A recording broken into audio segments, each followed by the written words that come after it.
Can you get backup? अगर आप disciplined हैं तो आप लाइफ में कभी फेल नहीं हो सकते। इसका मतलब ये नहीं है कि आप चैलेंजेस का सामना नहीं करेंगे, बल्कि इसका मतलब है कि हो सकता है कि आप कुछ स्टेप्स मिस कर दें, औरों से पीछे रह जाएं और कुछ लड़ाइयां हार जाएं। लेकिन इसके बावजूद आपका रिएक्शन इन एक्सपीरियंसेस के नतीजे को डिसाइड करेगा। अगर आपके इरादे पक्के हैं और आप दोबारा खड़े हो जाते हैं तो आप इससे लेसन सीखेंगे और ग्रो और इम्प्रूव कर पाएंगे। लेकिन अगर आप हार मान लेते हैं और ऊपर उठने की कोशिश ही नहीं करते तो आप एक लूजर बनकर रह जाएंगे। ना तो लाइफ परफेक्ट हो सकती है और ना कोई इंसान। आपसे गलतियां भी होंगी, लेकिन आपको उन गलतियों को एक्सेप्ट भी करना होगा। अगर आप एक परफेक्शनिस्ट हैं तो आपको अपना हाई स्टैंडर्ड मैनेज करना पड़ेगा और अपनी कमियों को एक्सेप्ट करना होगा। अगर आप ऐसा नहीं करेंगे तो फेल होने के बाद आपके लिए दोबारा उठना मुश्किल हो जाएगा। अपना ईगो साइड में रखते हुए अपनी गलतियों से सीखिए। आपको अपनी लाइफ जीनी है, आप पर जिम्मेदारियां हैं और आपको अपना फ्यूचर बनाना है।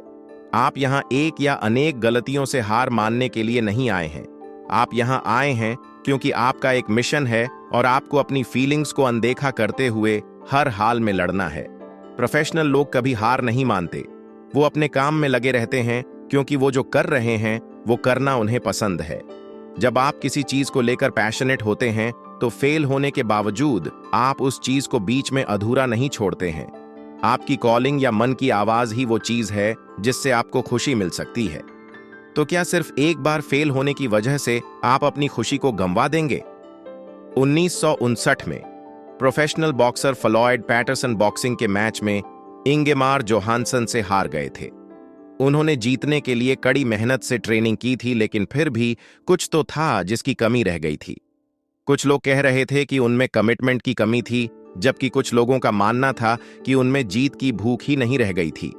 फ्लॉयड ने भी माना कि उनमें मोटिवेशन और पेशेंस की कमी थी। वो अपने स्किल्स को लेकर इतने कॉन्फिडेंट थे कि उनसे कुछ मूव्स मिस हो गए थे।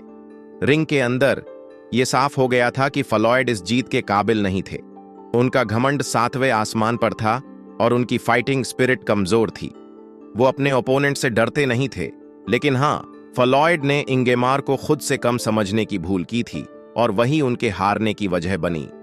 फ्लॉयड को जमीन पर 7 बार पटका गया था। 3rd राउंड में वो इस चैंपियनशिप को हार चुके थे। ज्यादातर बॉक्सिंग चैंपियंस के लिए मैच हारने का मतलब होता था उनके करियर का द एंड, और फ्लॉयड के साथ भी यही हुआ जब तक कि उन्हें एक मोटिवेशनल लैटर नहीं मिला। ये लैटर आर्ची मूर की तरफ से था, जो एक बॉक्सर था जिसे फ्लॉयड ने एक बार हराया था। इस लेटर में एक फाइट हारने के बाद की डार्क फीलिंग्स के बारे में लिखा गया था। आर्ची समझ सकते थे कि फ्लॉयड किस तकलीफ में हैं, क्योंकि कभी उनके साथ भी ऐसा ही हुआ था। ज्यादातर फाइटर्स वापस उठने की हिम्मत नहीं जुटा पाते हैं, लेकिन आर्ची का मानना था कि अगर फ्लॉयड अपने कुछ मूव्स को चेंज कर लेते हैं तो वो इंगेमार को हराकर वापस अपनी जगह हासिल कर सकते हैं। इस लेटर में काइंडनेस और सपोर्ट भरा हुआ था। इसने फ्लॉयड के अंदर जीतने की भूख को भड़का दिया और वो वापस ट्रेनिंग पर लौटने के लिए तैयार हो गए। उन्होंने आर्ची द्वारा बताए गए मूव्स को प्रैक्टिस किया और बार बार अपने हारे हुए मैच को देखते रहे ताकि वो अपनी कमजोरियों पर काम कर सकें।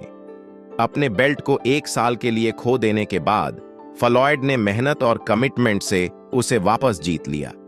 उन्होंने हार नहीं मानी और इंगेमार को इतनी जोर से मारा कि वो वापस उठ नहीं सका।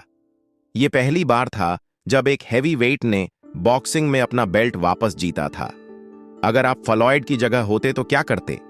हार मान लेते या फिर से फाइट करते? ये सिर्फ आप पर डिपेंड करता है।